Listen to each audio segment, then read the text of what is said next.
al estar preparando este mensaje, he tenido oportunidad de recordar dos realidades en mi vida. He tenido el privilegio de servir al Señor tiempo completo desde el año de 1991, en que regresamos, Kena, yo y mis dos hijas, del colegio de pastores y me ofrecieron trabajo para funcionar aquí como pastor asistente en lo que en ese entonces era Comunidad Cristiana de Ciudad Juárez. Entonces ya son desde el 91, son 24 años que voy a cumplir de estar sirviendo. Y al estar recordando todo esto, he podido ver a través del tiempo cómo a través de la congregación, a través de ustedes, el Señor ha provisto para mí, para mi familia, para nuestro cuidado, para que nosotros sintamos la confianza y la seguridad de estar cubiertos en nuestras necesidades. Y le doy gracias a Dios por ello, le doy gracias a Dios a ustedes por su fidelidad para con Dios, porque Dios ha usado esa fidelidad para suplir para nosotros, de tal forma que nosotros estamos bien. La segunda cosa que he recordado es las diversas maneras en que Dios suple para nosotros y cómo a través también de esa historia, lo que para nosotros representó en un principio algo un poquito así como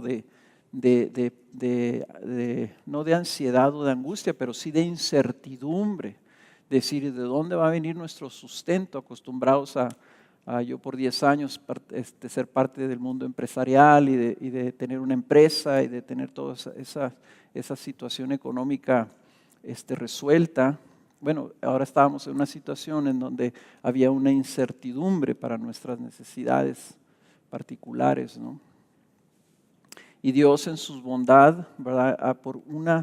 Ha sido una continua expresión de que a lo que nosotros hemos necesitado o nos ha faltado, todas las cosas extraordinarias o adicionales en nuestra vida, el Señor se ha encargado de suplirlas. Y es algo que yo le comparto a los jóvenes, a los pastores jóvenes, y les digo, confíen en Dios.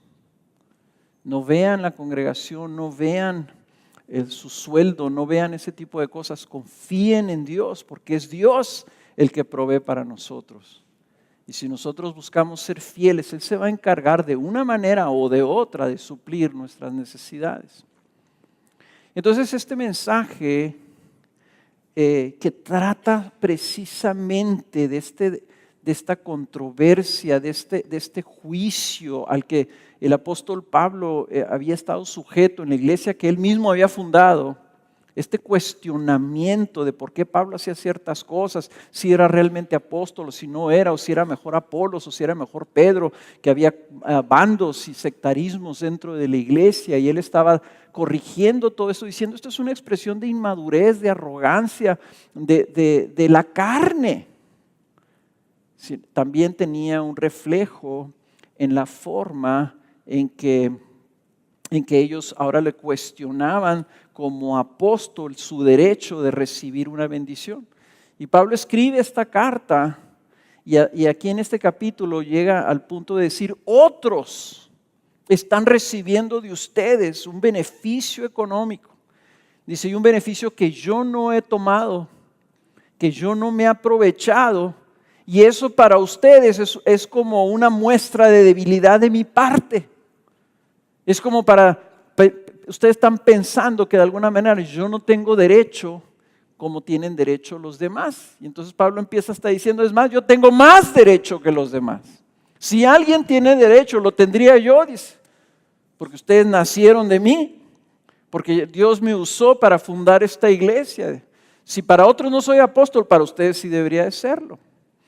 Entonces Pablo está corrigiendo no la cuestión de recibir o no recibir su sustento, sino lo que había en el fondo, lo que estaba detrás de eso que él dice, para aquellos que me examinan, dice en el versículo 3, y dice, y se siente como que se tiene él que defender de lo que se estaba trayendo en esa examinación.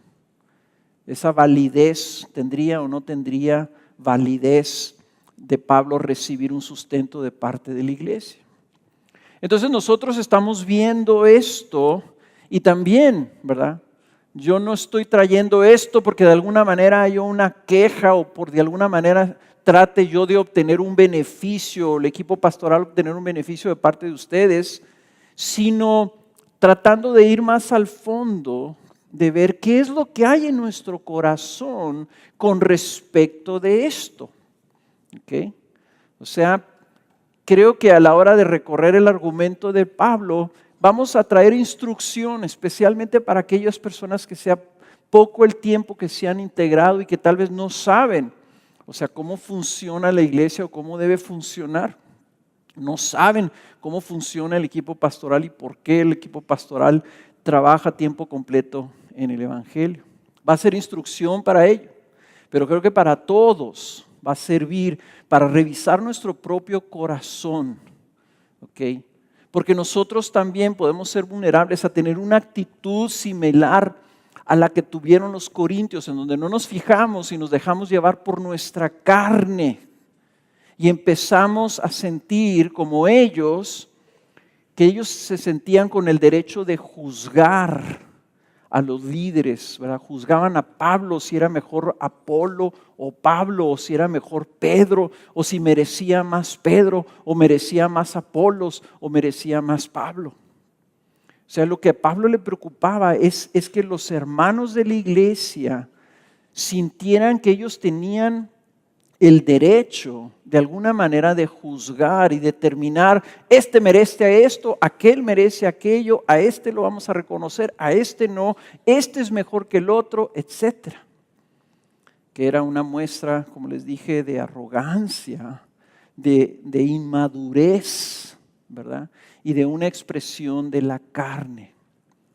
Ahora, detrás de todo eso, cuando ellos estaban juzgando así, estaba este reclamo de los corintios de decir, es que yo tengo derecho. Y ellos reclamaban un derecho a una libertad, de decir, todo me es lícito. Yo puedo hacer todas las cosas porque Cristo me ha salvado. Y reclamaban su derecho. Entonces el argumento que usa Pablo es ese mismo. Dice, ustedes quieren hablar de derecho, pues déjenme, yo voy a hablar de mi derecho, ¿verdad? Y luego vamos a ver para qué sirven los derechos. Porque ellos reclamaban un derecho, ¿verdad? Decir, no, nosotros somos creyentes, nosotros somos ya salvos en Cristo, tenemos derecho. Y Pablo quiere traer esa corrección respecto al derecho de la libertad cristiana y la ley del amor, que es la que debe de gobernar todo lo que hagamos para el Señor y en la iglesia. Entonces, Pablo mismo se está poniendo aquí como ejemplo, está poniéndose como ejemplo del derecho que él tiene como apóstol y del privilegio que él tiene de no usar de sus derechos para corregir esa actitud.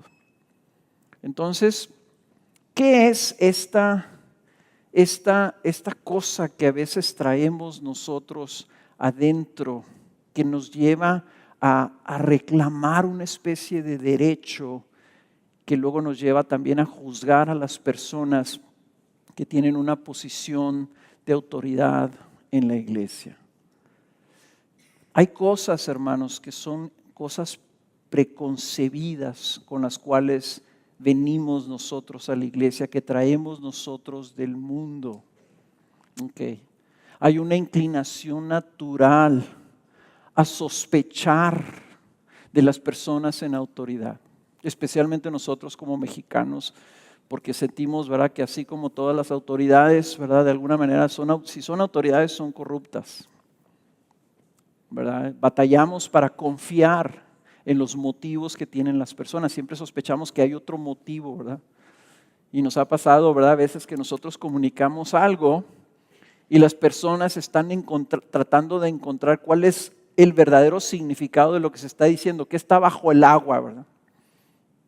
Entonces, si yo digo, hermanos, confíen en sus pastores porque algún día yo ya no voy a estar aquí, algunos están pensando, ¡ay, el pastor nos está empezando a meter porque ya se va! ¿Verdad? Sospechamos, ¿verdad? En lugar de creer, o sea, nomás recíbelo como se te está dando, ¿no? Traemos esa inclinación. En Estados Unidos, ahorita una de las cosas más deterioradas de la iglesia es el sentido de que en la iglesia Dios determina que haya autoridades espirituales. Porque allá se maneja tanto los derechos, ¿verdad? Que la gente tiene un sentido de que yo tengo derecho de gobernarme yo y de gobernar todo lo que tenga que ver con mi vida. Entonces las personas no aceptan que haya autoridades, que haya pastores o que haya personas que tomen decisiones, ¿verdad? Porque ellos dicen, bueno, ¿y a ti quién te dio el derecho? Yo tengo también derecho a opinar. Y ahora con el internet y el Facebook, ¿verdad? Ahora todo el mundo se siente con el derecho de opinar y de criticar a los demás. Pero de ahí también hay otros, creo yo, otras ideas preconcebidas en términos religiosos. De tal forma que aún hasta los niños, ¿verdad?, piensan que los pastores no hacemos nada. ¿Okay? Que nosotros no hacemos nada. Que de alguna manera, pues ustedes lo único que hacen es predicar. Y eso pues está fácil. Pues nomás hacen ahí, pues digo, ¿qué tanto tienen que hacer? Entonces, si no haces nada, pues ¿cómo que quieres también recibir un sueldo, verdad? Otras ideas preconcebidas, ¿verdad?, que vienen desde los tiempos antiguos, que de alguna manera, ¿verdad?, no, pues es que a los líderes espirituales, a los pastores o a las cabezas en las iglesias, hay que mantenerlos humildes, ¿verdad?, para que no se enorgullezcan. Hay que buscar la manera, ¿verdad?, de que ellos se humillen. Entonces, hay que mantenerlos pobres y humildes.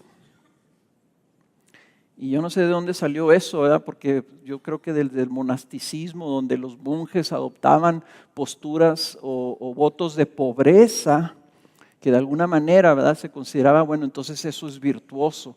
Y nosotros queremos tener pastores virtuosos, pues entonces hay que ayudarlos a que se mantengan pobres.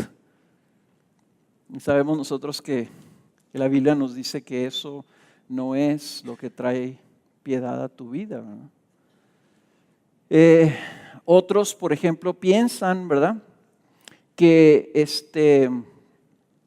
de alguna manera, ¿verdad?, si los pastores reciben una parte de los diezmos y de las ofrendas de la iglesia, entonces la congregación tiene el derecho de exigir algo a cambio, ¿verdad? Por ejemplo, si yo voy y contrato a una persona que venga a mi casa a pintar, entonces yo le voy a exigir y yo voy a decir, pues para eso le pago, para que haga usted un buen trabajo, ¿verdad? Entonces nosotros pensamos también, no, nosotros le pagamos al pastor, entonces para eso le pagamos, para que él se esfuerce y para que haga un buen trabajo. Pues eso, ¿de dónde viene? Porque la verdad de las cosas, hermanos, es que los diezmos, dice la Biblia, no son nuestros, son del Señor, ¿verdad? Y nosotros no estamos dándole a la iglesia algo que nos están pidiendo, nosotros estamos devolviéndole al Señor lo que le pertenece a Él. Y ahora la iglesia administra esos bienes y no son ustedes los que le pagan a los pastores, ¿verdad? Nuestro sustento proviene del Señor por medio de los fondos de la iglesia. Entonces todas estas cosas, ven, están reburujadas y envueltas ahí y tenemos que poderlas identificar para luego poder venir a la Escritura y poder ver qué es lo que el Señor quiere de nosotros. Y aquí, como les digo, es un poquito incómodo porque yo estoy hablando de algo que tiene que ver conmigo y con los demás pastores. ¿Ven? Pero de todas maneras, o sea, yo no me siento en lo más mínimo cohibido de poderles hablar de esto. Y no me siento porque yo sé lo que el Señor ha hecho con nuestra vida, primero que nada porque ustedes han sido gente muy buena y nos han cuidado grandemente durante estos 24 años. Entonces yo sé, yo le estoy hablando, como dicen aquí, le estoy predicando al coro, ¿verdad? Le estoy predicando a la gente que son excelentes en esto. Y segundo es que por esta escritura misma me afirma que el Señor ha ordenado que se haga algo. Entonces esto no es algo que yo les estoy pidiendo. Esto es algo que el Señor ha establecido y que entonces nosotros debemos de ser fieles en ello. Entonces, vamos a empezar. La primera parte de este capítulo, Pablo defiende su derecho de recibir un sustento. Entonces la primera parte, si ustedes se dan cuenta, Pablo dice a partir del versículo 3, mi defensa contra los que me examinan es esta. Y él menciona tres derechos por medio de unas preguntas que tienen una contestación obvia. Dice, ¿acaso no tengo derecho a comer y a beber? Versículo 4. Dice el versículo 5, ¿acaso no tengo derecho a llevar con nosotros una esposa creyente, así como los demás apóstoles? Y luego en el versículo 7, en el versículo, perdón, el versículo 6, perdón, dice, ¿o acaso solo Bernabé y yo no tenemos el derecho a no trabajar? Entonces, como ellos estaban hablando de sus derechos, Pablo dice, bueno, yo te voy a hablar de los derechos que yo creo tener como apóstol. Número 1, derecho a mi alimento y a mi sustento. Número 2, a poder llevar mi esposa, aunque él no tenía esposa.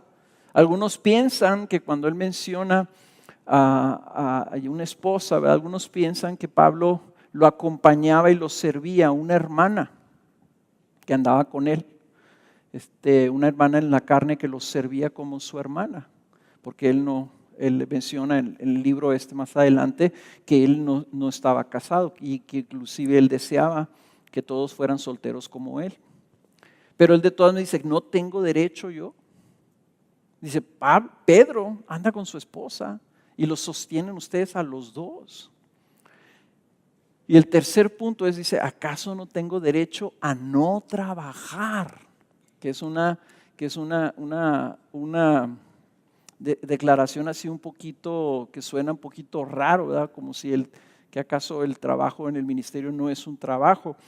Pero lo que él está hablando, está diciendo, ¿acaso no tengo derecho a no tener que trabajar fuera de la iglesia para sostenerme, para luego poder compartir el evangelio? Lo cual era lo que él estaba haciendo.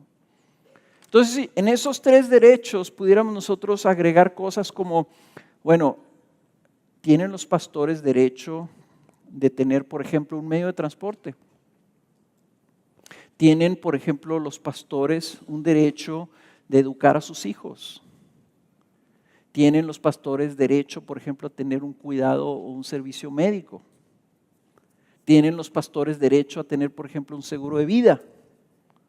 ¿Tienen los pastores derecho a tomarse vacaciones? Esas son cosas, hermanos, que les menciono, que parecerían obvias, pero para Pablo, ¿verdad? Está teniendo que asumir estas cosas, está teniendo que traer esto, está teniendo que reclamar esto para defenderse, porque en su afán ellos de examinarlo, estaban hasta implicando que entonces Pablo no tenía esos derechos.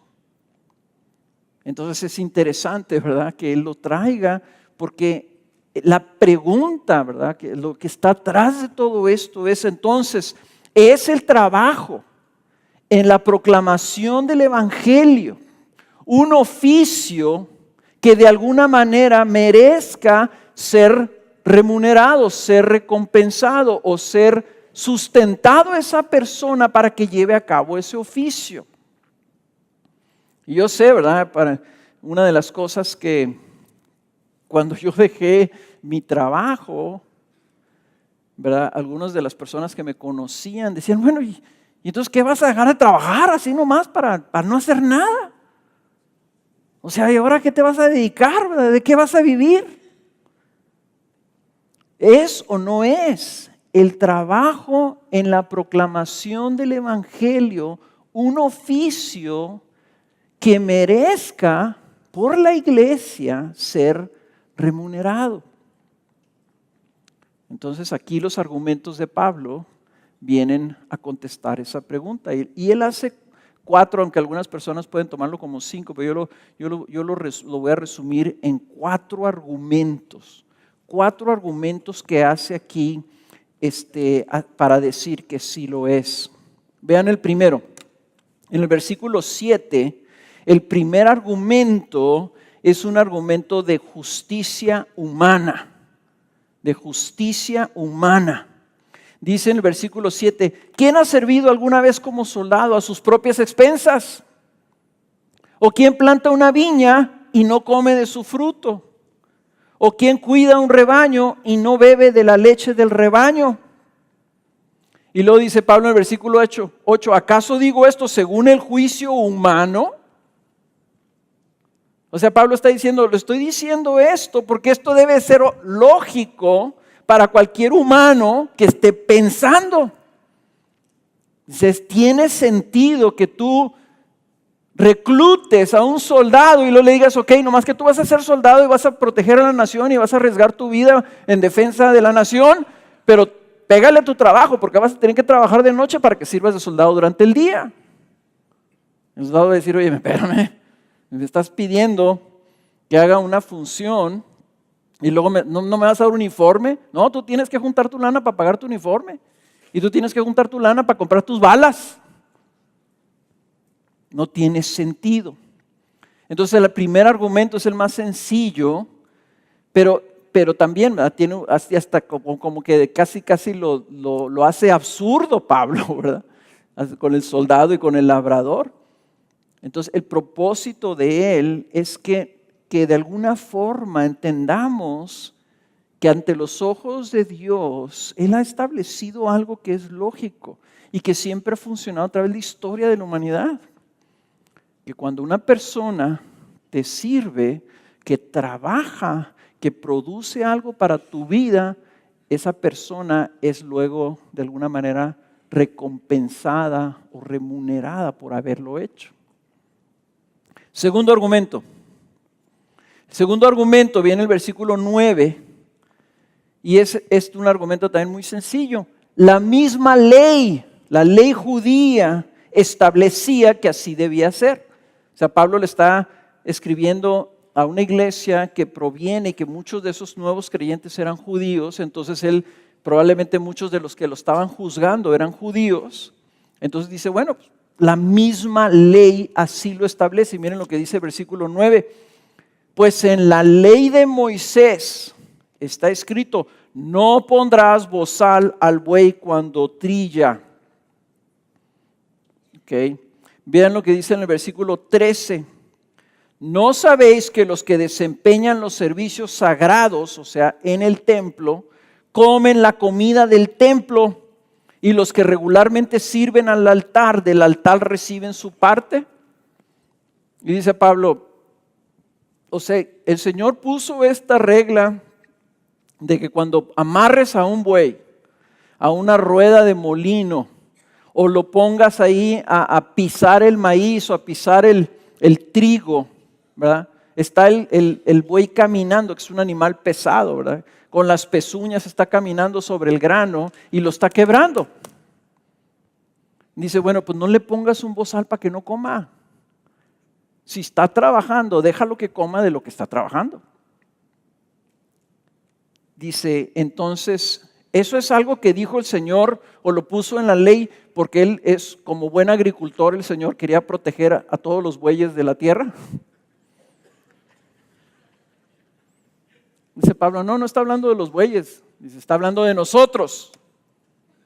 Está hablando de nosotros, dice, y también ahí lo establece en el versículo 13, pues véanlo ustedes que en la ley, en el libro de Deuteronomio, en el libro de Éxodo, está establecido que en el libro de Números, el libro de Deuteronomio viene lo del bozal, y en el libro de Números hay todo un capítulo dedicado de cómo el Señor le habla a los sacerdotes en el templo y les dice, mira, cuando te traigan una ofrenda, o sea, si te traen un borrego, cortas el borrego, hasta dice las partes de la carne que le corta, hasta dice que haga con el sebo.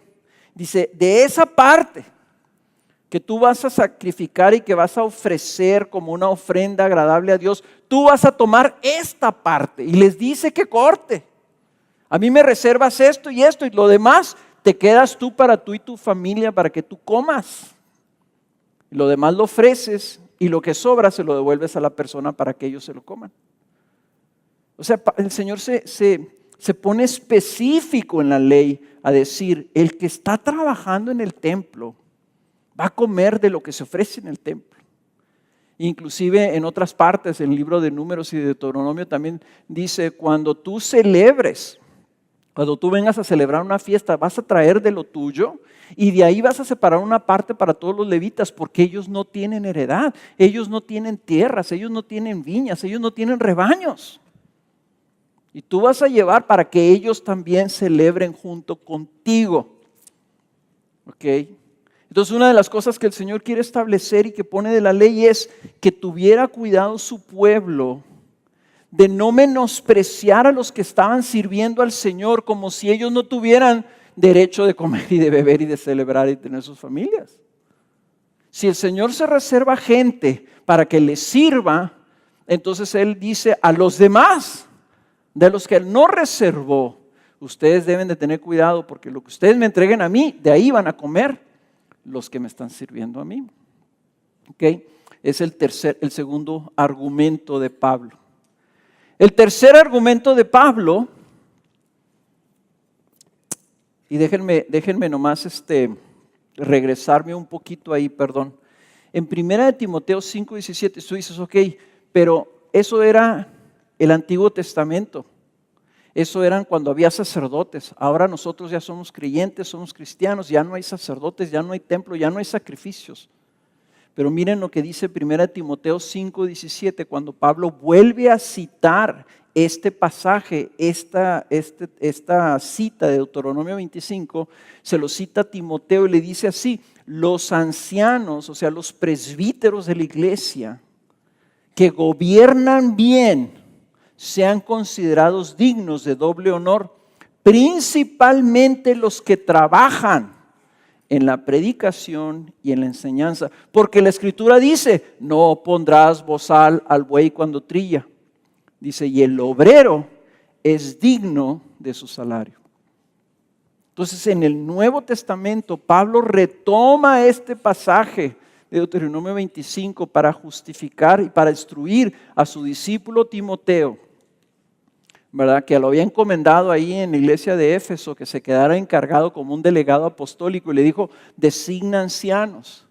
Y entonces le da las instrucciones. Y esos ancianos que tú estás designando, esos pastores que tú estás designando ahí en la iglesia, son dignos de su salario, en especial los que están trabajando en la predicación de la palabra. Entonces para Pablo la predicación de la palabra era un trabajo de un obrero que era digno de su salario. Te fijan que está contestando la pregunta, ¿es el oficio de la predicación de la palabra un oficio digno de un salario? Esa es la meta de Pablo, contestar eso. Ahora, el tercer argumento. El tercer argumento de Pablo es en base a una justicia intrínseca. O sea, una justicia que surge de la misma labor. O sea, la misma labor lo justifica. Fíjense cómo hace este argumento Pablo, ¿verdad? En el versículo 10 dice, o lo dice especialmente por nosotros. Sí, se escribió por nosotros, porque el que ara debe arar con esperanza y el que trilla debe trillar con la esperanza de recibir de la cosecha. Si en vosotros sembramos lo espiritual, ¿será demasiado que de vosotros cosechemos lo material? Si otros tienen este derecho sobre vosotros, ¿no lo tenemos aún más nosotros? Sin embargo, no hemos usado este derecho, sino que sufrimos todo para no causar estorbo al evangelio de Cristo. Entonces, lo que está aquí Pablo diciendo en este tercer argumento es que ellos habían recibido una labor, un trabajo que había sembrado algo en sus vidas. Y Dios se había dignado que eso que se sembró en sus vidas produjera fruto. Y el fruto que había habido en sus vidas era un fruto de una vida transformada, porque ese es el efecto del Evangelio en nuestras vidas. Alguien nos ha instruido de la palabra y esa palabra que viene a nuestras vidas nos transforma. De tal forma que lo que se siembra produce una cosecha. Hay un fruto. Entonces cuando la Biblia le dice Jesús a sus discípulos, ustedes van a juzgar a sus líderes por medio de esto, por sus frutos los vas a conocer. Vas a saber si su ministerio es válido en base al fruto que están produciendo.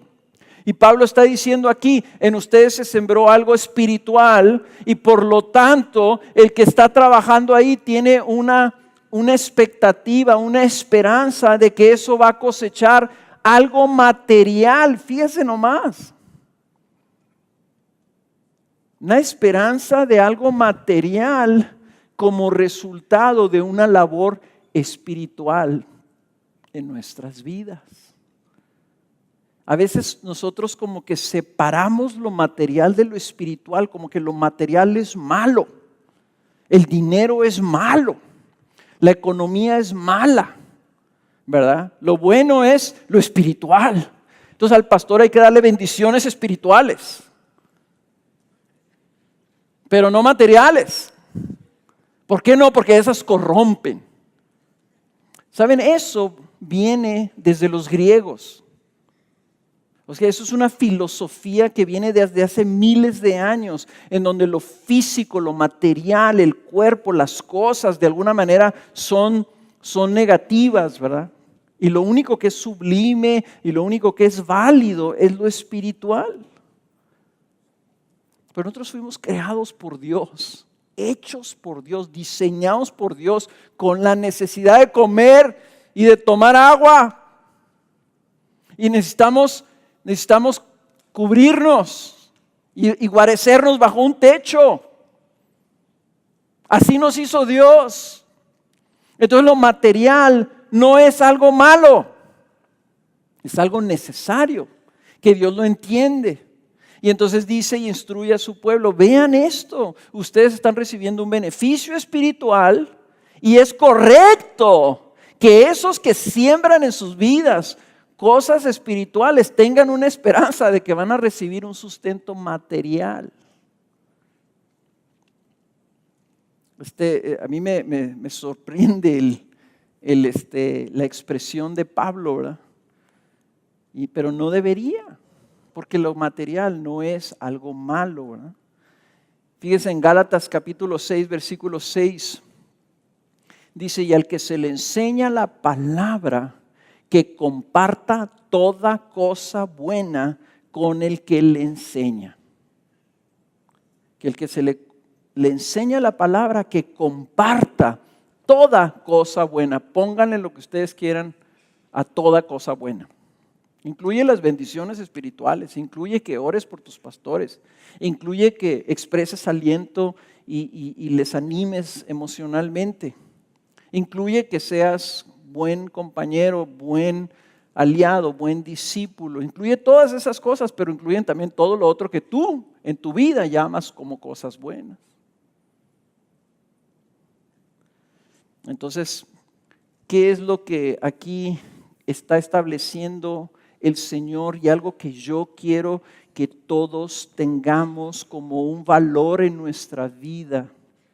Y es esto, hermanos, siempre seamos generosos en reconocer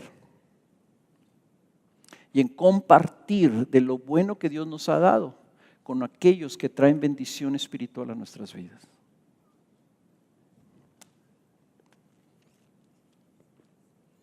Y esto lo quiero, no porque no lo seamos así, sino porque me preocupa a mí que esto sea un valor que permanezca en la congregación por generaciones. Que siempre sea así. que seamos aquellos que bendecimos a las personas, que ofrecemos nuestra hospitalidad, que abrimos nuestras casas, que recibimos a las personas que nos traen bendición espiritual y mostramos hospitalidad y mostramos generosidad con ellos. ¿Por qué? Porque ellos nos han traído lo más valioso. Nos han traído lo que realmente vale. Nos han edificado en nuestra fe en Cristo Jesús. No hay nada más valioso, hermanos, que hayamos recibido de parte de Dios que el Evangelio. Cuando nosotros no somos generosos para aquellos que son enviados por Dios para edificarnos, le estamos diciendo: Señor, para mí tu Evangelio no vale. Entonces, al final de cuentas, si nosotros no mostramos ese aprecio de aquellas personas que nos bendicen y nos enseñan la palabra, no estamos mostrándole aprecio al Señor por su palabra. No estamos mostrando aprecio por el Evangelio. Y esa es mi gran preocupación. Que nunca seamos ingratos por lo que el Señor está haciendo en nuestras vidas, como estaban siendo los corintios con Pablo. Imagínense que viniera el apóstol Pablo y dijera: hermanos, el Señor me ha dicho que me voy a quedar aquí 3 años para ayudarlos, servirlos, discipularlos, instruirlos, traerles de lo que el Señor me ha dado. Yo ya vi al Señor, el Señor me habló, el Señor me llevó al tercer cielo, ahora yo he venido aquí a compartirlos. Y nosotros digamos: no, ¿y tú por qué? ¿Y tú qué derecho tienes? Y que nosotros no fuéramos agradecidos. ¿Qué estamos haciendo? Estamos primero que nada rechazando a aquel que lo envió. Ahora, quiero hacer un cortito paréntesis, aprovechar esto, hablando de que por su fruto los vas a conocer, y que si él estaba hablando y justificando su labor con ellos por el fruto que había habido en sus vidas, eso implica, y aquí está el paréntesis, que debe haber eficacia en el ministerio. ¿Ok? Que no porque alguien diga que es pastor, que no porque alguien se autonombre o se levante y diga: yo voy a enseñarles.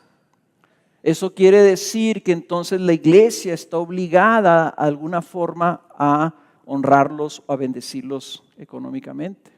En otras palabras, sí creo yo que tiene que haber eficacia. Que tiene que haber un fruto, porque tristemente yo sé que hay muchos que se levantan y dicen: yo soy pastor, no vengo aquí a predicarles. Ustedes no saben cuántas personas vienen conmigo y me dicen: pastor, yo soy pastor, soy predicador, soy itinerante, aquí estoy para cuando se le ofrezca, páseme el púlpito y yo con mucho gusto le predico. Yo sé lo que me están diciendo, ¿verdad? Póngame ahí arriba, predico, y luego compénseme por haber predicado. Y yo, ¿qué es lo que les digo? Gracias, hermano, gracias. Pero no tenemos la costumbre nosotros de andar prestando al público a personas que no conocemos o que no hayamos verificado que tienen, o sea, un llamado verdadero del Señor y que hay fruto de su ministerio. Entonces, la semana pasada yo les había dicho: voy a invitar a un joven. ¿Pero por qué invité a ese joven? Porque había conocido a ese joven y porque había verificado el fruto de su ministerio. ¿Y a ustedes les encantó? ¿Ok? Y si yo les dijera ahorita: bueno, voy a volver a invitar a Jonathan, pero no tenemos dinero. Hermanos, ¿quieren que venga Jonathan? Vamos a levantar una ofrenda para poderle ofrecer algo digno de su ministerio. Yo les aseguro que todos van a decir: órale, encantados. ¿Por qué? Porque recibieron un beneficio, ¿verdad? Porque recibieron un fruto. Entonces sí tengamos cuidado, hermanos, que no porque alguien tenga un título. Yo he sabido de personas aquí en la congregación que han sido sableadas. ¿Sí saben lo que quiere decir sableada, verdad? Los jóvenes no saben lo que quiere decir sableados. Todos los rucos sí saben lo que quiere decir sableado. Explíquenle por favor a los jóvenes, ¿verdad? O sea, hay personas que vienen con ustedes. Aquí nos llegan a la congregación: hermanos, es que yo soy misionero, vengo a pedir una ayuda. Yo soy predicador, yo soy pastor, ayúdeme. Y la gente se siente obligada. Es misionero, es pastor. No, pues eres pastor, pues déjame, yo te ayudo como cualquier persona, como ayudaría a cualquier persona en la calle, pero no te estoy ayudando porque seas pastor o porque seas misionero. No se vale usar esos títulos para sablear. Sablear quiere decir que te meten un sable, ¿verdad? Te sacan algo, ¿verdad? Y no se vale hacer eso. Y yo sé muchos de ustedes, ¿verdad? Que les dicen, oye, pues hay que ayudar a fulanito. ¿Por qué? No, es que me dijo que era pastor. ¿Y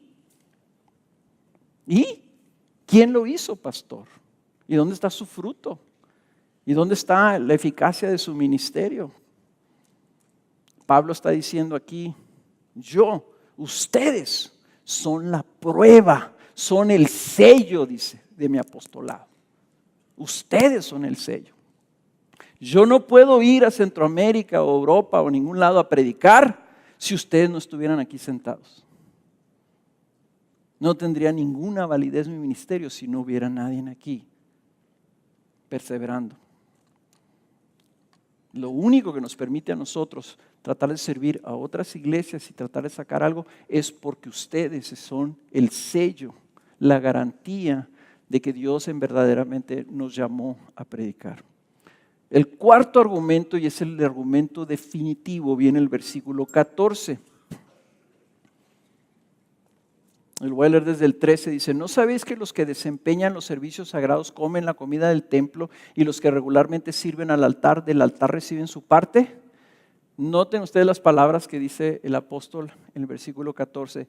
Así también ordenó el Señor que los que proclaman el evangelio vivan del evangelio.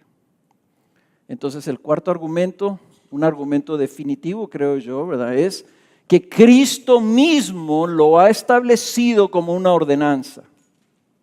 Cristo mismo lo estableció. El que proclame el evangelio debe vivir del evangelio. ¿Ok? Si es una proclamación o establecimiento de Cristo, implica que Cristo tiene que haber reclutado a esa persona. Y si Él reclutó a esa persona, Él va a encargarse de proveer para esas personas. Y es algo fundamental que le instruyó a sus discípulos cuando los tomó y los mandó de 2 en 2 y les dijo, no lleven bolsa, no lleven lonche, no lleven mochila, no se preocupen qué van a comer o dónde se van a quedar. Ustedes lleguen y a donde ustedes lleguen, donde les abran la puerta y les ofrezcan entrar, ahí quédense. Y coman todo lo que les sirvan ahí. Porque el obrero es digno de su salario. ¿Okay? Y eso lo estableció ahí el Señor en el capítulo 10 del libro de Lucas.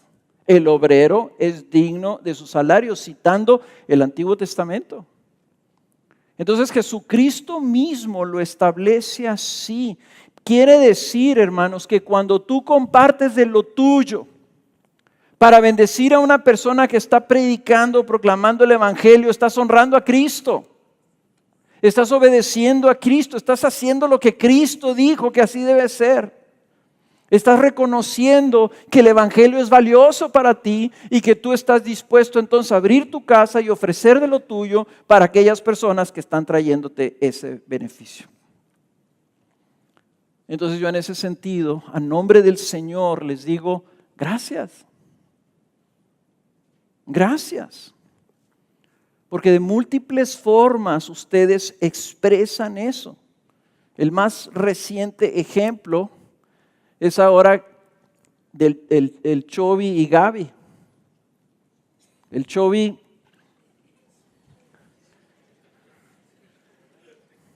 en lugar de haber enflacado, ahora que nació su hijo, ha engordado. Por la cantidad de personas de ustedes que les han enviado comida, ¿verdad? Que se apuntaron para estar en ese rol de ir a bendecirlos y honrarlos y compartir con ellos para una necesidad que tienen ahorita, ¿verdad? Los han comido de ustedes. Por una muestra de su generosidad. Y ahora, esto no es solamente algo que hacen ustedes para con los pastores, lo hacen con otras mujeres, ¿verdad? Y con otras familias de su propio grupo de casa, como una manera de honrar a aquellos hermanos, ¿verdad? Pero yo sé que de manera particular lo han hecho con nosotros. Y han ofrecido, y han prestado cosas y les han ofrecido, se te ofrece algo, dime en qué te puedo ayudar, etcétera, etcétera. Entonces, gracias hermanos, gracias. Porque al hacerlo, lo que ustedes están haciendo es reconociendo que Cristo ha llamado a hombres a predicar la palabra, y al hacerlo entonces ustedes están honrando eso. Y yo quiero que por generaciones, yo quiero que ustedes instruyan a sus hijos. Yo quiero que ustedes les enseñen a sus hijos a hacer eso. ¿Okay? Es algo que mis hijos crecieron con eso. De una manera nosotros de honrar y de bendecir, especialmente porque tenemos el privilegio de recibir en nuestra casa a otros hombres de Dios que vienen. Y entonces la manera en que los recibimos no es nomás así, pues si vienes, sí, quédate aquí en esta recámara. No, buscamos honrarlos, buscamos bendecirlos, buscamos darles un regalo, buscamos mostrarles que estamos agradecidos por su labor y por lo que han hecho en nuestras vidas. Entonces, gracias y asegurémonos entonces, ¿verdad?, que los pastores de esta congregación en el futuro siempre sabrán que la congregación cuidará de ellos para que tengan lo suficiente.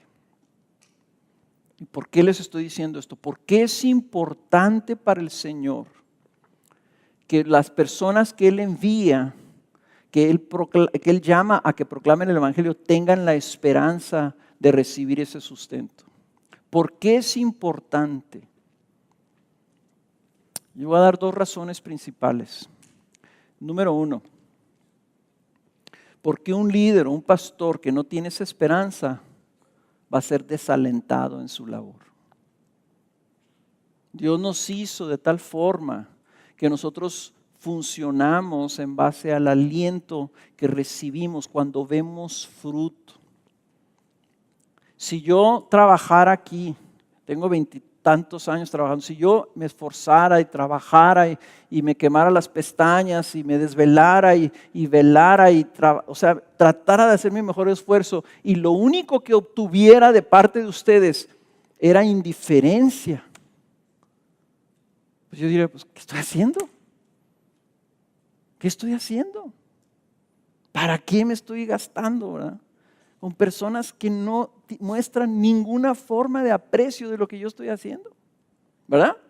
Tú lo harías lo mismo, te desalentarías. Y sabes una cosa, muchos pastores se sienten así, nosotros no, pero otros pastores en otras congregaciones sí, se sienten limitados, se sienten fiscalizados, se sienten culpables, porque les han hecho sentirse culpables. Entonces están desalentados. Y no es provechoso para la iglesia que sus pastores no tengan esperanza de cosechar algo en base a sus esfuerzos. No bendice a la iglesia. Por eso yo soy opuesto a toda esa filosofía antigua, ¿verdad?, de que lo mejor para los pastores es que ellos estén batallando porque así se mantienen dependientes del Señor. No. Lo que están haciendo es desalentar a los pastores, y eso no conviene a las iglesias, que sería el segundo punto. No solamente uno se desalienta cuando no hay esperanza de cosechar algo, sino segundo, la labor en sí no es una labor fácil. ¿Okay? Y no es fácil porque la Escritura dice, ¿verdad?, que la enseñanza de la Escritura es un trabajo arduo. Okay. En el cual hay que esforzarse. Para enseñar la palabra, para ser diligente en la palabra, se requiere un esfuerzo, dice Pablo en 2 de Timoteo. No solamente se requiere un esfuerzo, sino que también dice Pablo, y por ello tú debes de estar dispuesto a sufrir penalidades. O sea, no es que suframos penalidades de la iglesia, es que en sí el mensaje acarrea sobre sí mismo una dificultad. Y en el caso de Pablo, ¿verdad?, acarreaba persecución. El hecho que nosotros vivamos en un país donde aún no estamos bajo persecución por predicar la palabra, eso no quiere decir que no estaremos. Ahorita en diferentes partes del mundo hay pastores que están en la cárcel por predicar la palabra. También no es fácil, porque no es fácil dirigir a las ovejas. ¿Ok? No es fácil porque algunos de ustedes no son fáciles. No son dóciles.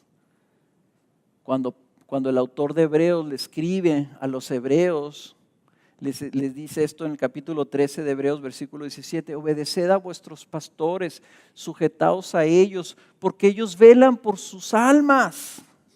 Y velan por sus almas como alguien que ha de dar cuenta. Y luego noten estas palabras: permitidles que lo hagan con alegría y no quejándose, porque eso no sería provechoso para ustedes. Entonces el autor está consciente y dice, yo creo que había oído a muchos pastores, ¿verdad?, que decían, ¿y cómo te va en la iglesia? Y los pastores decían, híjole, ay, es una bronca todos los días.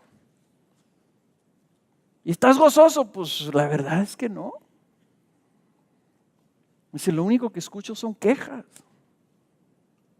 Dice, tengo una congregación que se queja, tengo una congregación difícil, etc. Dice, trabajen ustedes, pónganse blanditos de tal forma que los pastores no se quejen de ustedes y que puedan servirlos alegremente.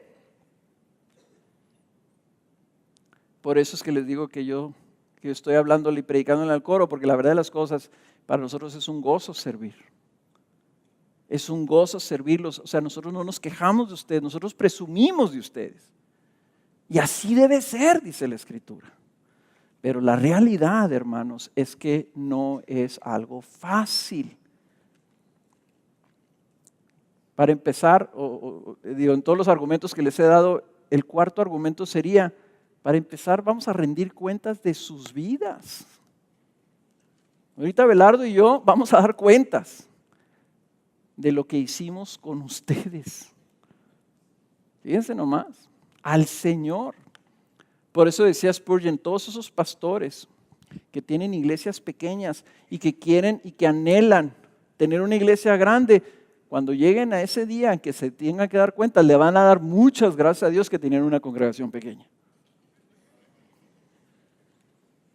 ¿Ok? Fíjense cómo lo pone el apóstol Pablo, ¿verdad? Cuando habla de su carga como apóstol, cuando se tiene que defender él y defender su apostolado, lo pone que no solamente hay un peso físico, sino también hay un peso moral. Según de Corintios 11:26, hablando de su labor, dice, con frecuencia en viajes, en peligros de ríos, peligros de salteadores, peligros de mis compatriotas, peligros de los gentiles, peligros en la ciudad, peligros en el desierto, peligros en el mar, peligros entre falsos hermanos, en trabajos y fatigas, en muchas noches de desvelo, en hambre y sed, a menudo sin comida, en frío y desnudez. Dice Pablo, hay un costo físico.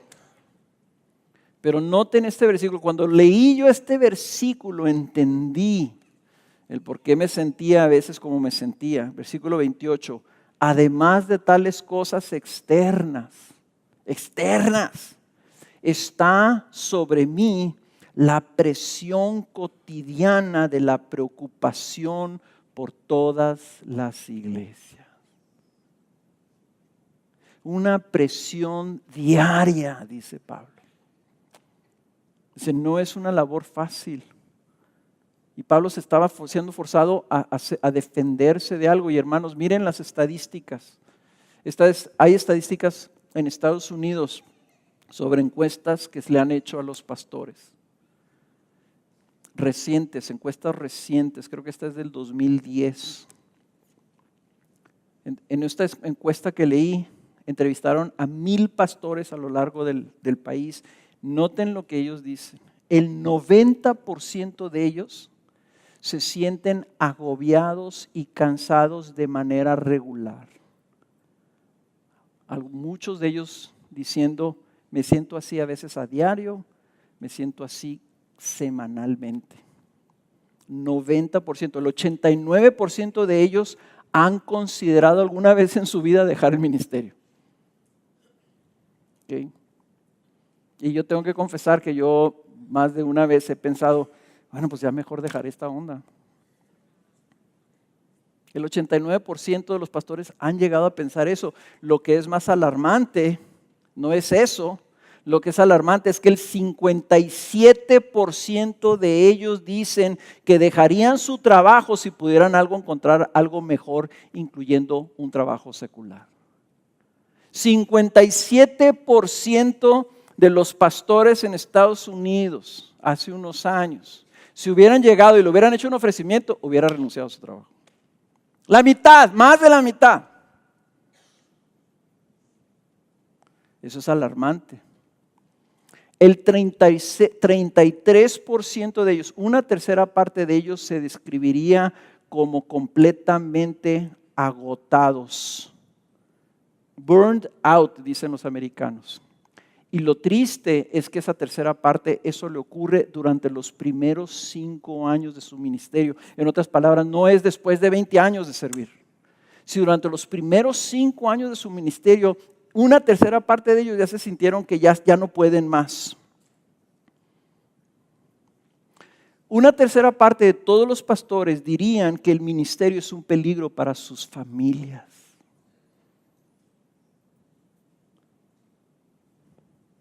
Y eso sin meterme a las cifras de qué porcentaje de pastores está tomando medicamentos para combatir la depresión, cuántos de ellos terminan en divorcio, cuántas esposas de pastores dicen que ellas quisieran que sus esposos dejaran el ministerio, etcétera, etcétera, etcétera.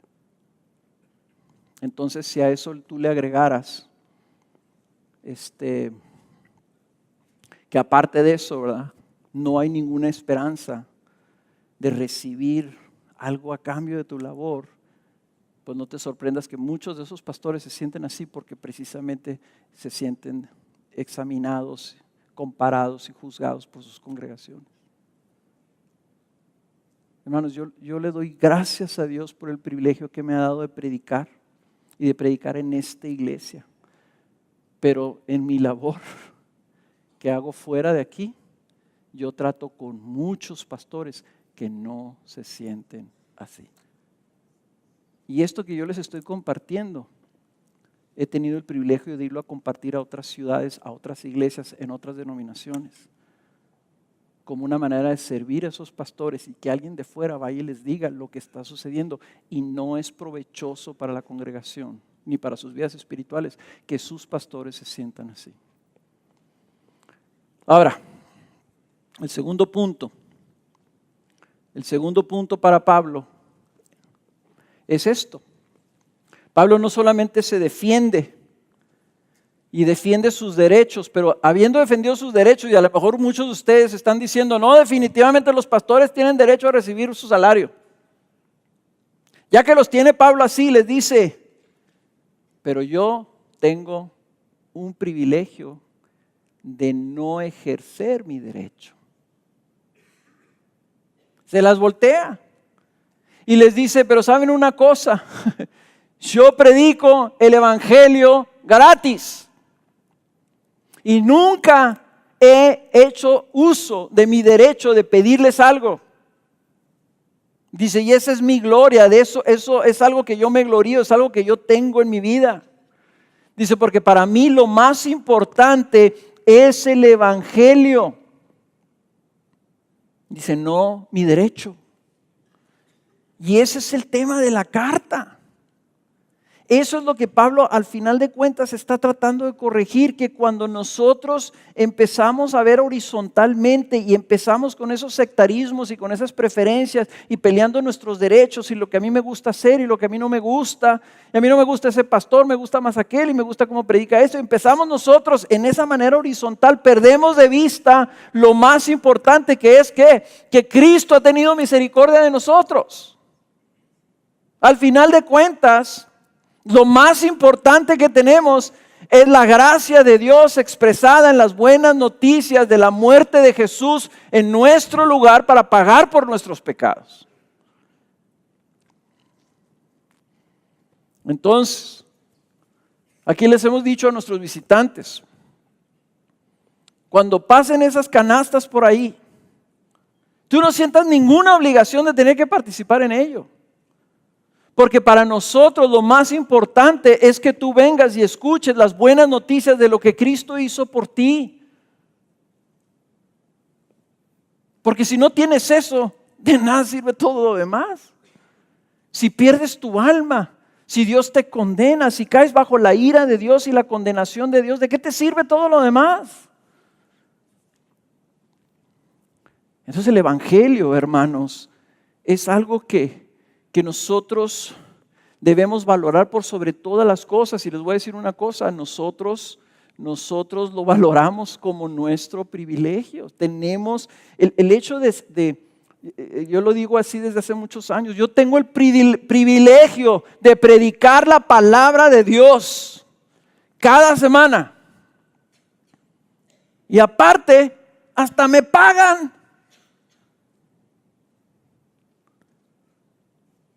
Y les he dicho a los jóvenes, ¿y si no nos pagaran? ¿Y si pegara una crisis económica en toda la ciudad, la región o el país, de tal punto que todos estuvieran quebrados, pues también los pastores estarían quebrados? ¿Predicaríamos? ¿Seguiríamos esforzándonos? Aunque tuviéramos que trabajar de noche para poder servir de día. Y le digo a los jóvenes, tienes que hacerte esa pregunta. Porque así como Pablo decía, mi privilegio es predicar gratis, así también nosotros tenemos que hacernos la pregunta si estamos haciendo esto voluntariamente o si lo estamos haciendo para obtener un beneficio. Y para Pablo, quiero que lean la expresión que usa Pablo en el versículo 16.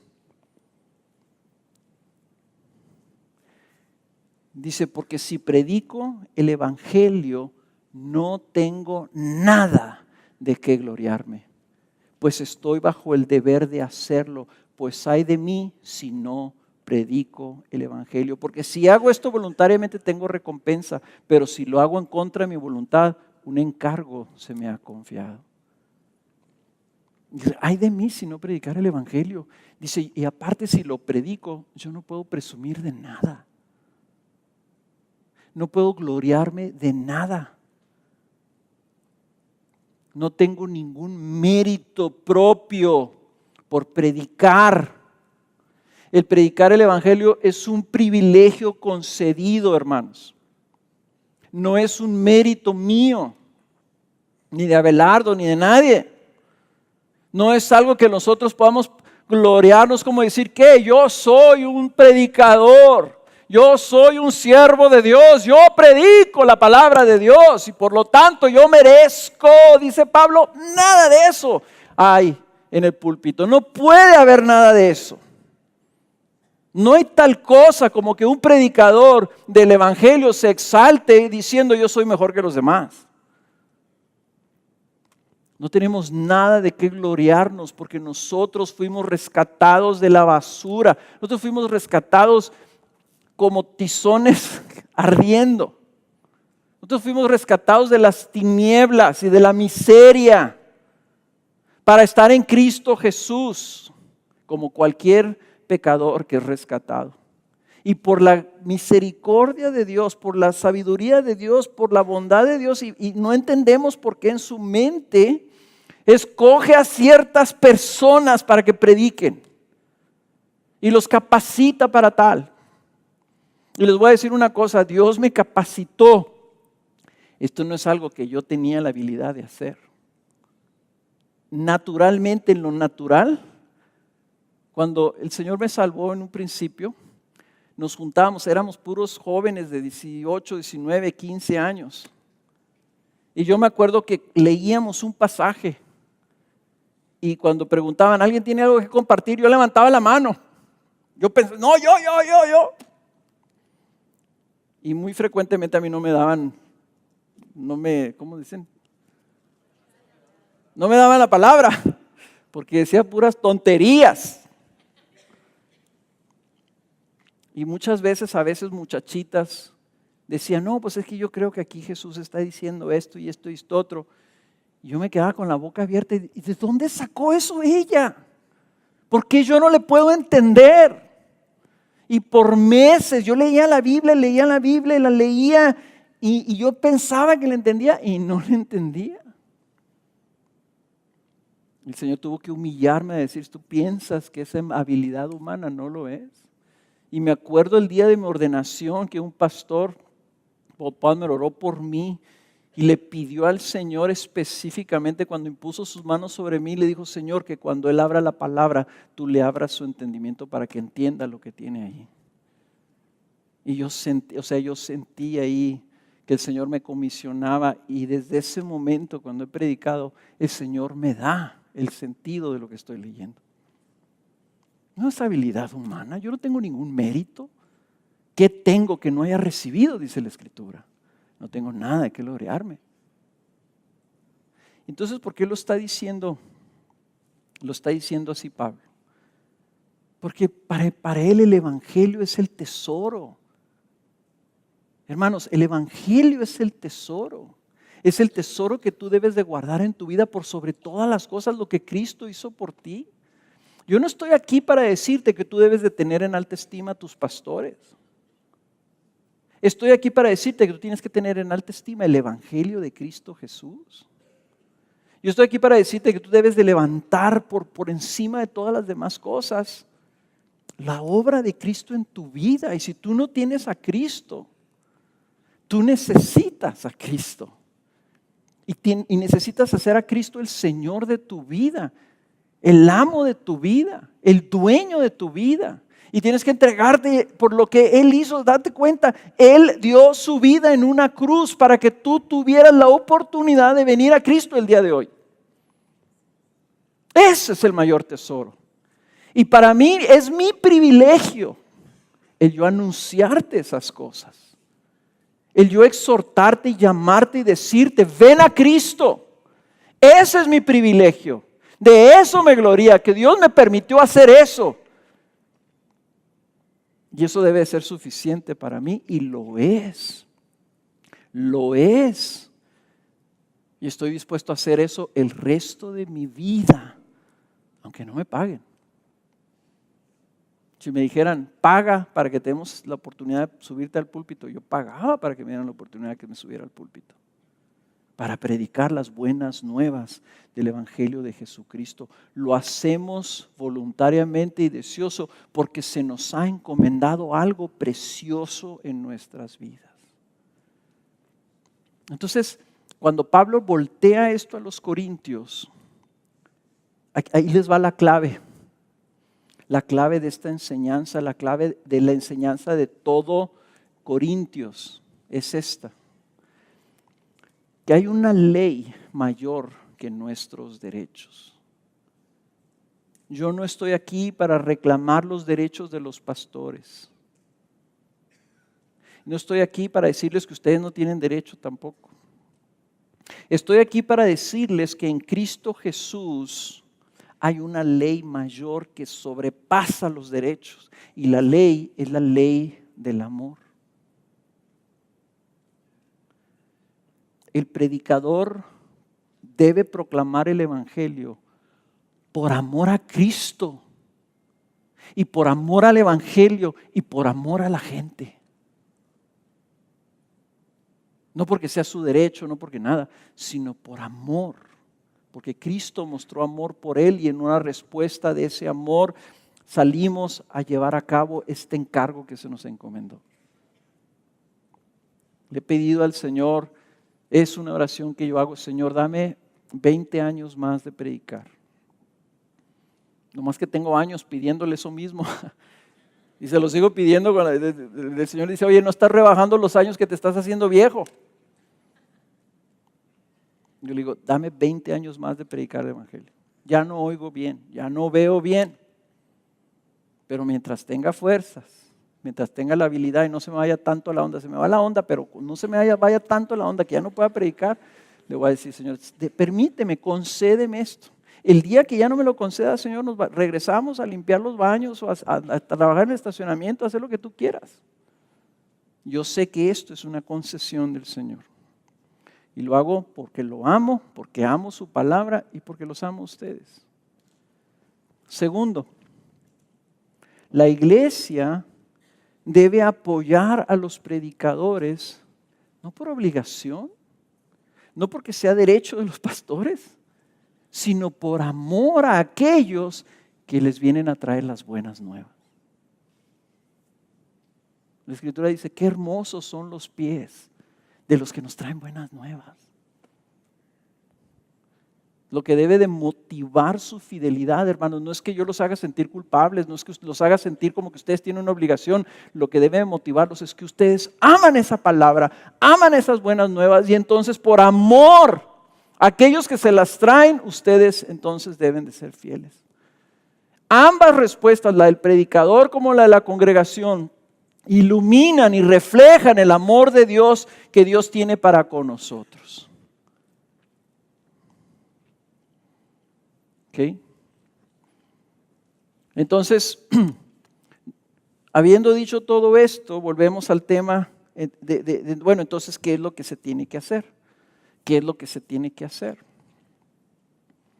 Lo que se tiene que hacer es servir a los pastores, cuidar de sus pastores, porque es algo bueno.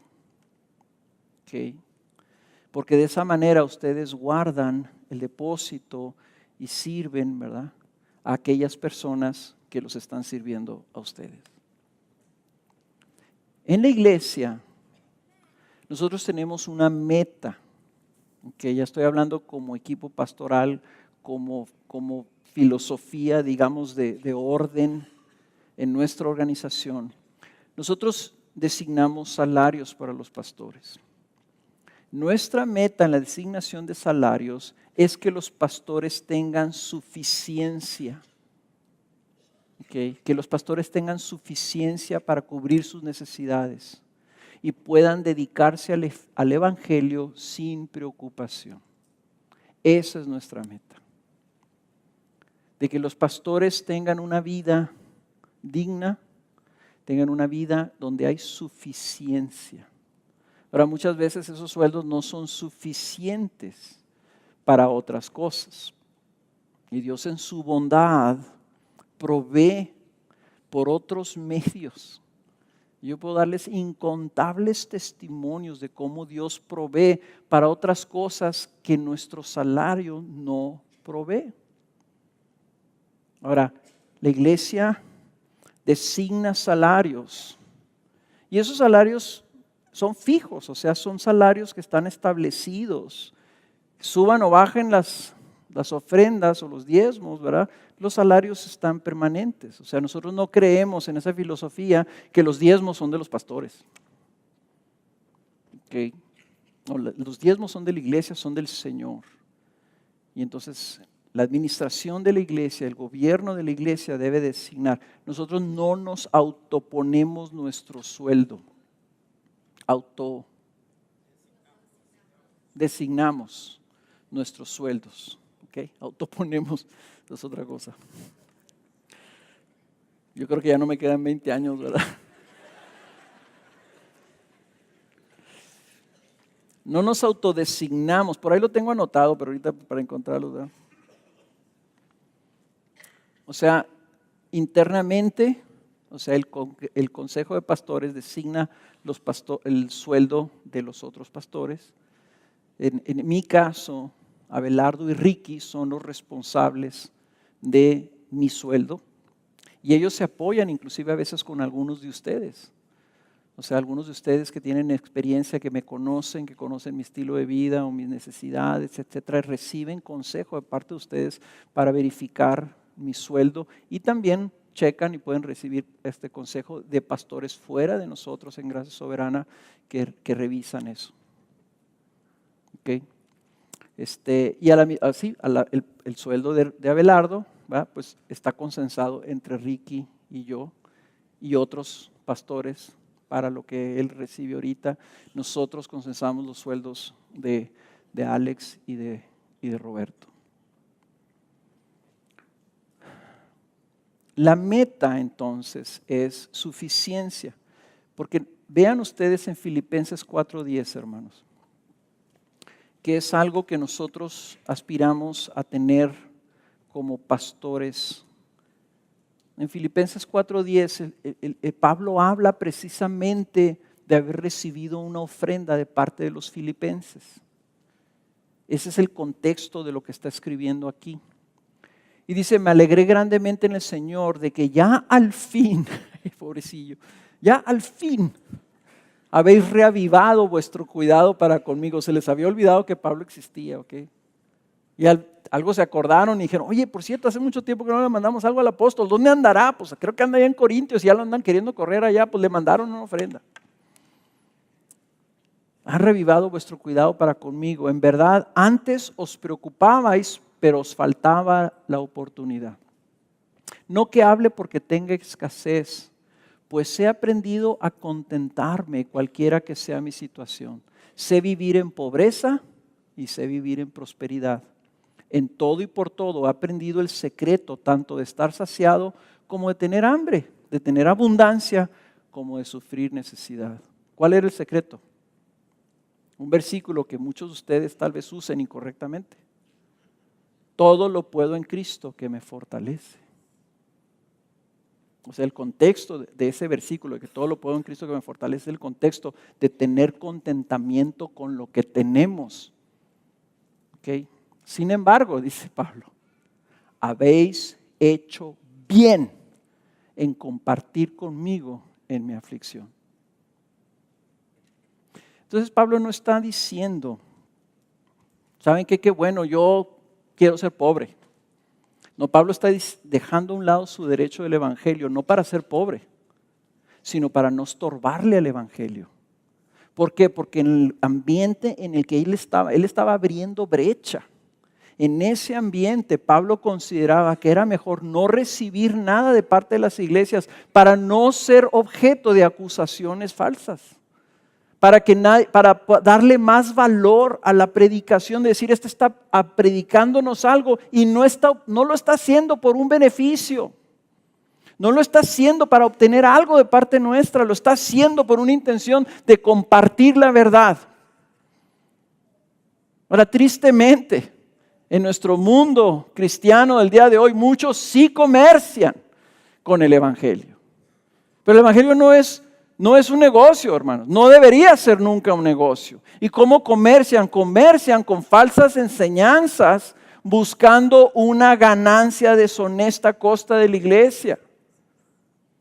Y esto la Biblia lo denuncia en Tito y lo denuncia en 2 de Pedro capítulo 2. Describe a este tipo de hombres y cómo ellos usan el evangelio para obtener algo. Yo te voy a decir una cosa, nunca escuches a cualquiera que te promete que tú vas a recibir algo a cambio de una ofrenda o de un donativo. Nunca. Porque el evangelio no está en venta. Porque la bendición de la salvación y la bendición de Dios no es a cambio de nada. Es por medio del mérito de Cristo. Es algo que Cristo ganó en la cruz para nosotros, gratis. Y todo aquel que te diga, tú quieres una bendición, trae una ofrenda, es un falso maestro. Es un engañador. Y está abusando y está negociando, y dice la Escritura, su juicio y su castigo ya está reservado para ellos. No te engañen. No porque usen la Biblia, no porque se digan pastores, no porque usen el nombre de Jesús, quiere decir que son válidos. El evangelio no se comercia nunca. Porque al hacerlo está rebajando los méritos de nuestro Salvador en la cruz. Así que si tú ves la televisión, escuchas el radio, y si tú escuchas a alguien que te dice eso, apágalo inmediatamente. Y recuerda que Cristo fue a la cruz antes de que nosotros le pidiéramos algo. Lo hizo voluntariamente para poderlo ofrecer como algo gratis, para que todo el mérito y toda la gloria sea de Él. Y el hecho que haya esos abusones, falsos maestros, no debe de robarnos a nosotros el privilegio de voluntariamente honrar a las personas que nos bendicen. Voluntariamente, no para obtener algo a cambio, sino para cuidar el evangelio. Amén. Ahora,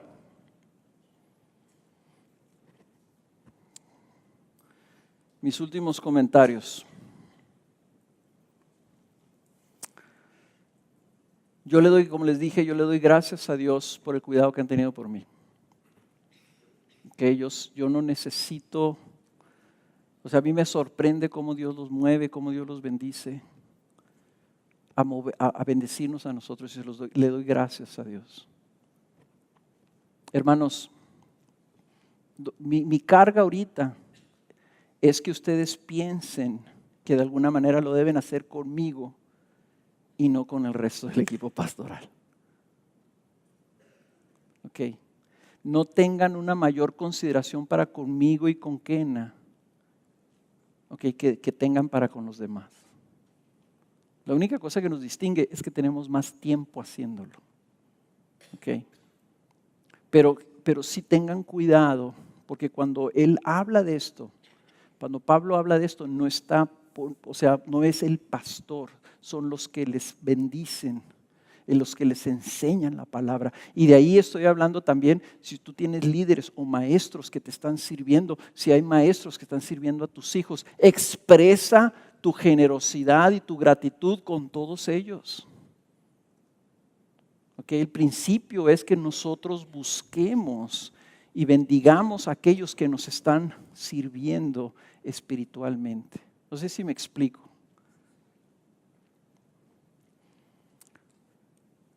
Miren, la otra cosa también que quiero aclarar es que no les estoy diciendo esto porque de alguna manera tengamos escasez o estemos en necesidad. Y quiero que sí sepan y que honren a Dios y que nunca se sientan culpables de que de alguna manera se dan cuenta de alguna necesidad y no tengan ustedes manera de ayudar a alguno de sus líderes o a alguno de sus pastores. Nunca se sientan culpables. Hace un par de años, muchos de ustedes se dieron cuenta que Kena tuvo un problema serio en la columna vertebral, en las vértebras cervicales. Entonces ya tiene 3 vértebras herniadas. Por cierto, si a ti te gusta tejer, aguas, porque eso viene a raíz de que pasas mucho tiempo con la cabeza inclinada en una mala postura. Entonces a Kena le vino una contractura que le rectificó el cuello y le presionó la médula, el nervio que sale de la médula a un brazo y se le paralizó un brazo y tuvo mucho dolor por mucho tiempo. Era una cosa muy seria. Vimos varios neurocirujanos, la operación era una cosa que no consideramos que era una opción. Entonces nos recomendaron ver a un terapista, lo cual hicimos.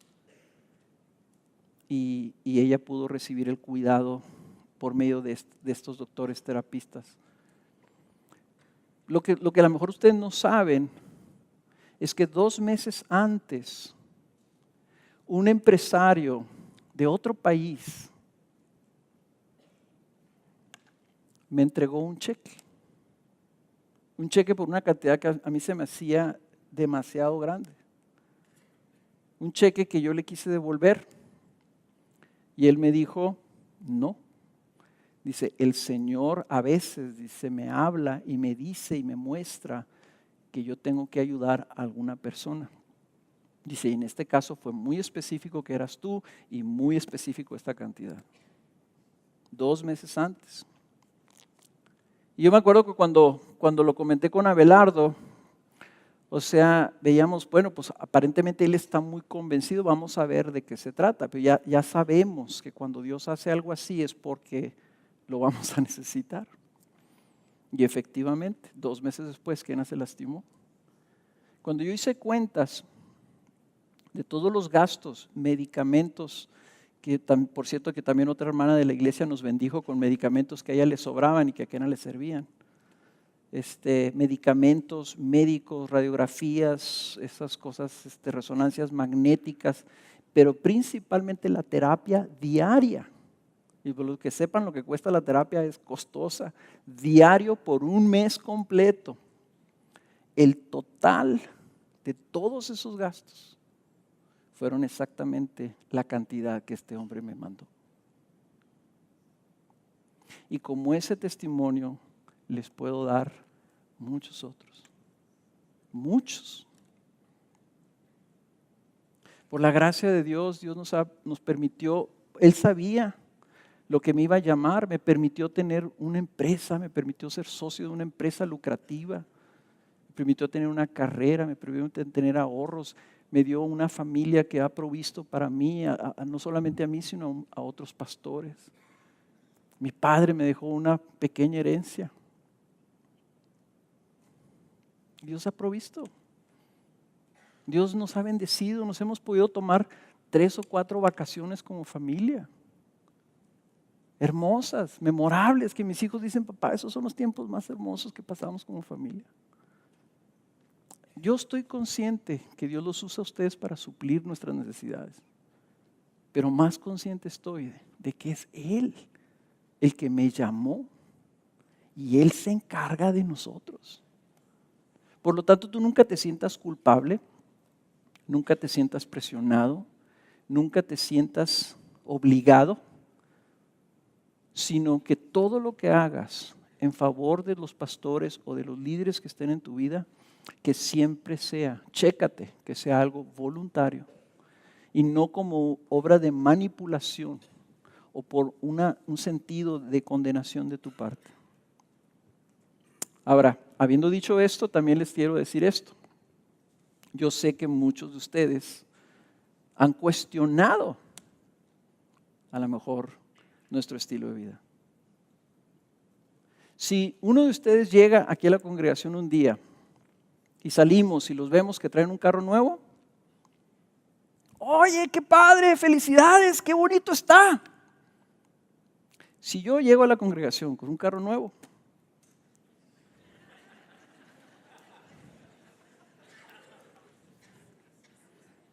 ¿de dónde lo tuvo, pastor? ¿Qué está haciendo con mis diezmos? ¿Para eso le pagamos? ¿Para que use nuestro dinero?